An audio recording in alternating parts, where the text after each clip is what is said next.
देवी कुष्मांडाय नमः। आप सभी का मेरे YouTube चैनल पर हार्दिक स्वागत है। नवरात्रि के चौथे दिन माँ दुर्गा के कूष्मांडा रूप की पूजा की जाती है। अपनी मंद मंद मुस्कान के द्वारा ब्रह्मांड की उत्पत्ति करने के कारण इन देवी को कूष्मांड कहा गया। कूष्मांड संस्कृत भाषा का शुद्ध शब्द है जिसका हिंदी अर्थ है कुम्हड़ा। कूष्मांड अर्थात कुम्हड़ा, और देवी को कुम्हड़े का भोग लगाया जाता है, कुम्हड़े की बलि दी जाती है। मान्यता है कि जब दुनिया नहीं थी तब इन्हीं देवी ने अपने हास्य से, अपनी मंद मंद मुस्कान से ब्रह्मांड की रचना की थी। इसीलिए इन्हें सृष्टि की आदिशक्ति भी कहा जाता है। माँ कूष्मांडा की 8 भुजाएं हैं। इनके हाथों में कमंडल, धनुष, बाण, कमल का फूल, अमृत से भरा हुआ कलश, चक्र, गदा और जप की माला है, और देवी का वाहन सिंह है। माँ कूष्मांडा की पूजा और व्रत रखने से भक्तों को हर प्रकार की सिद्धि मिलती है। माँ कूष्मांडा की कृपा से लोग निरोगी हो जाते हैं, आयु और यश में वृद्धि होती है। शांत और संयम होकर एकाग्रचित मन से भक्ति भाव से माँ कूष्मांडा की पूजा की जाती है। इस दिन माँ कूष्मांडा को कुम्हड़े के अलावा मालपुए का प्रसाद और हरे फल भी अर्पित किए जाते हैं। माँ कूष्मांडा का प्रेरंग हरा और नारंगी है, और माना जाता है कि माँ कूष्मांडा की पूजा करने से बुद्धि भी तेज होती है, क्योंकि माँ का संबंध बुध ग्रह से होता है। आज के दिन माँ कूष्मांडा की पूजा करते समय हरे या नारंगी रंग के वस्त्र पहनकर पूजा की जाती है। पूजा के समय माँ को हरी इलायची, सौंफ और कुम्हड़े का फल अर्पित किया जाता है, और फिर कुम्हड़े की बलि देकर इसे किसी मंदिर में दान कर दिया जाता है। नवरात्रि के चौथे दिन ब्रह्म मुहूर्त में उठकर स्नान आदि से निवृत्त होकर माँ कूष्मांडा का ध्यान किया जाता है, और फिर व्रत का या पूजा का संकल्प लिया जाता है। सूर्य देवता को जल अर्पित किया जाता है। इसके अलावा माँ कूष्मांडा की पूजा करते समय आप किसी साफ आसन पर बैठें और उसके बाद माँ कूष्मांडा का ध्यान करें। माँ कूष्मांडा से जाने अनजाने में की गई गलतियों के लिए क्षमा मांगे। फिर माँ को गंगा जल से स्नान कराएं। अगर माँ की तस्वीर है तो गंगा जल छिड़क कर पवित्र करें। फिर फल, फूल, धूप, दीप, नैवेद्य आदि अर्पित करें, दीपक जलाएं, और इसके अलावा आज के दिन श्री दुर्गा चालीसा का पाठ करें, जो कि आप हर दिन नियम से करते ही होंगे। दुर्गा सप्तशती के 4 अध्यायों का पाठ आज के दिन माँ की कथा के रूप में किया जाता है, क्योंकि माँ की जो कथा है वो अलग से विशेष रूप से नहीं वर्णित है, और जो छोटी सी कथा है वही मैं आज आपको इस वीडियो में सुनाऊंगी। इसीलिए आपसे निवेदन है कि आज के दिन आप 4 अध्याय जरूर सुने। अगर 4 अध्याय समय के अभाव के कारण आप एक साथ नहीं पढ़ पाते हैं या नहीं सुन पाते हैं, तो 2 अध्याय आप सुबह के समय और 2 अध्याय शाम की पूजा करते समय भी पढ़ या सुन सकते हैं। माँ की आरती की जाती है, भोग लगाया जाता है। जो भी भोग आप लगाते हैं, शुद्ध सात्विक भोजन का भोग लगाएं, उसे प्रसाद रूप में घर के सभी सदस्यों में बांटें। फल या मिठाई का भोग आप खुद भी ग्रहण कर सकते हैं यदि आपने उपवास रखा है। माँ कूष्मांडा की पूजा करते समय आज के दिन इन पूजन मंत्रों का जाप करना चाहिए। माँ का बीज मंत्र है ओम कूष्मांडाय नमः। इस मंत्र का कम से कम 11 या 21 बार जाप करना चाहिए।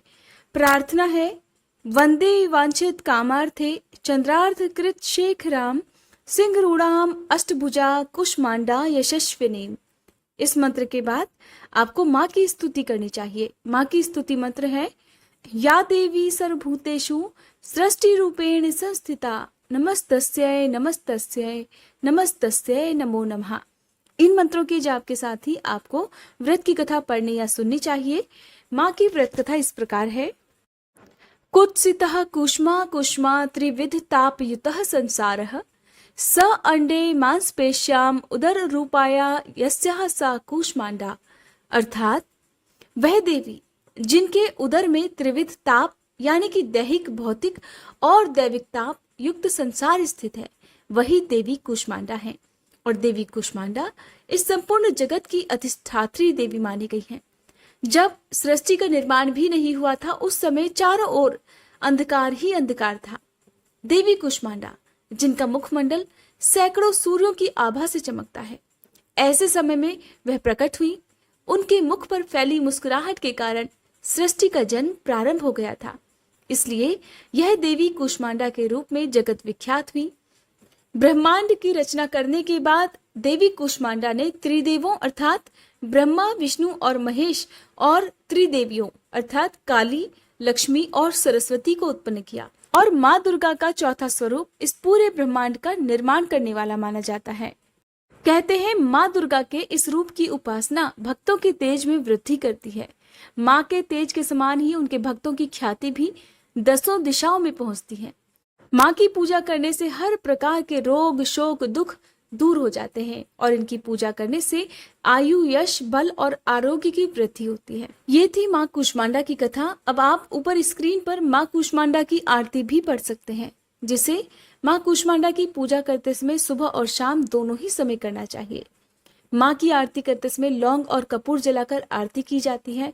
जिस घर में सदा लौंग और कपूर जलाया जाता है उस घर में कभी भी नकारात्मक ऊर्जा नहीं आती, उस घर की खुशियों को कभी किसी की नजर नहीं लगती। इसलिए अगर हो सके तो सुबह और शाम दोनों ही समय कपूर जलाना चाहिए। अगर दोनों समय नहीं जला सकते तो शाम के समय आपको कपूर और लौंग जलाना चाहिए। इस प्रकार सुबह और शाम दोनों ही समय की पूजा के बाद आपको सच्चे मन से क्षमा याचना जरूर करनी चाहिए। अगर जाने अनजाने में आपसे कोई भी गलती हुई हो तो उसके लिए माँ आपको क्षमा कर देती है। जानबूझकर किए गए किसी भी अपराध के लिए, किसी भी गलती के लिए कोई माफी नहीं होती है। इसलिए अगर अनजाने में ही आपसे, जैसे कि कई बार लोग व्रत रखते समय गलती से कुछ ऐसा खा लेते हैं जिससे व्रत भी टूट जाता है, या गलती से आपसे अखंड ज्योत बुझ जाए, आप उसमें घी या तेल दोबारा से ना डाल पाते हो, या कोई भी कारण हो, तो उन सब गलतियों के लिए आपको सुबह और शाम सच्चे मन से माँ से क्षमा याचना जरूर करनी चाहिए। क्षमा याचना। हे परमेश्वरी, मेरे द्वारा रात दिन सहस्त्रों अपराध होते रहते हैं। अपनी भक्त समझकर मेरे उन अपराधों को आप कृपा पूर्वक क्षमा करो। हे परमेश्वरी, मैं आह्वान करना नहीं जानती, विसर्जन करना नहीं जानती और पूजा करने का ढंग भी नहीं जानती, मुझे क्षमा करो। हे देवी, हे सुरेश्वरी, मैंने जो मंत्रहीन, क्रियाहीन और भक्तिहीन पूजन किया है वह सब आपकी कृपा से पूर्ण हो। सैकड़ों अपराध करके भी जो तुम्हारी शरण में आकर जय जगदम्ब कहकर पुकारता है उसे वह गति प्राप्त होती है जो ब्रह्मादि देवताओं को भी आसानी से सुलभ नहीं होती। हे जगदम्बिके, मैं अपराधी हूँ किंतु तुम्हारी शरण में आई हूँ। इस समय दया की पात्र हूँ, तुम जैसा चाहो वैसा करो। देवी परमेश्वरी, अज्ञान से, भूल से अथवा बुद्धि भ्रांत होने के कारण मैंने जो कुछ भी कमियां अधिक कर दिया हो वह सब क्षमा करो और प्रसन्न हो। हे सच्चिदानंद स्वरूपा परमेश्वरी, हे जगन्माता कामेश्वरी, तुम प्रेम पूर्वक मेरी यह पूजा स्वीकार करो और मुझ पर प्रसन्न हो। हे देवी, हे सुरेश्वरी, तुम गोपनीय से भी गोपनीय वस्तुओं की रक्षा करने वाली हो, मेरी पूजा को ग्रहण करो, तुम्हारी कृपा से मुझे सिद्धि की प्राप्ति हो।